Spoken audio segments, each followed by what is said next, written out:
Alright guys, today we're going to be removing a stud bolt from an exhaust on a Briggs & Stratton Vanguard motor.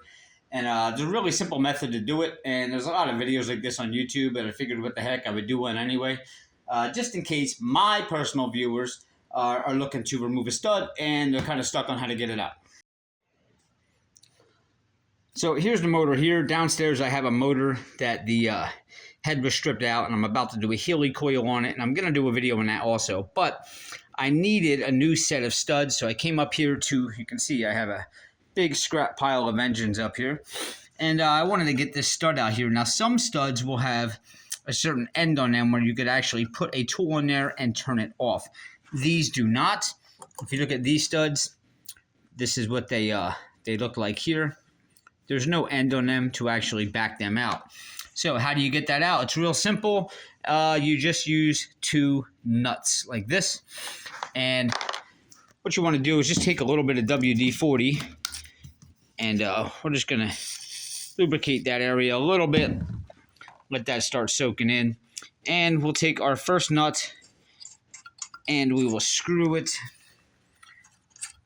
And we're going to go all the way down. Now these studs have a shoulder on them, so it should bottom out down there. But we don't need to bottom out. We just need to get enough room on the top here to get our second nut on there. Now we're going to take our second one and we're going to thread it on there just like that. And the idea is to make sure that this nut butts up against the other one. So we're going to take our, this one is actually a 1/2 inch, and we're going to, got a little tight on me there. We want to get this to go down a little bit more.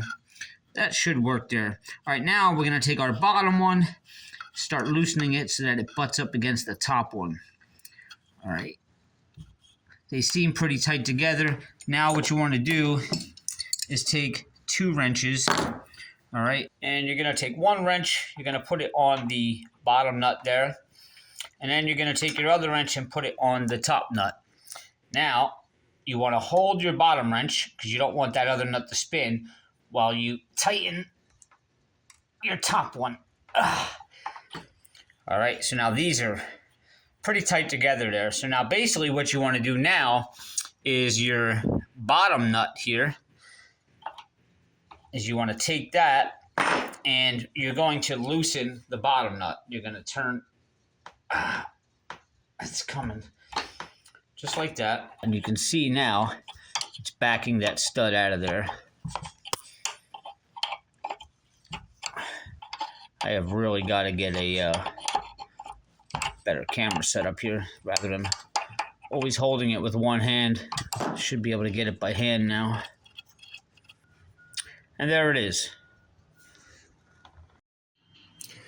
So now you're stuck with a stud with these 2 nuts locked on top of it. Well, it's real simple. What you want to do is take your stud and just put the bottom bolt into this, the bottom nut, I'm sorry, into the vise. And then we'll take our top one and just loosen it like that. All right, you don't want to put the vise on the actual threads of this because then you're going to have a whole nother problem. Then you just take the other one out of the vise and now you can thread it off. And that's it. Really simple. Remove a muffler stud. All you need is 2 nuts, 2 wrenches, and some WD-40. Hopefully this tip helps. If it did, hit subscribe below. Even if it didn't help, just for me taking a time out, please hit subscribe below. I really need to get more subscribers up. I do these videos somewhat daily. And give me a thumbs up, please, and I'll see you guys next time.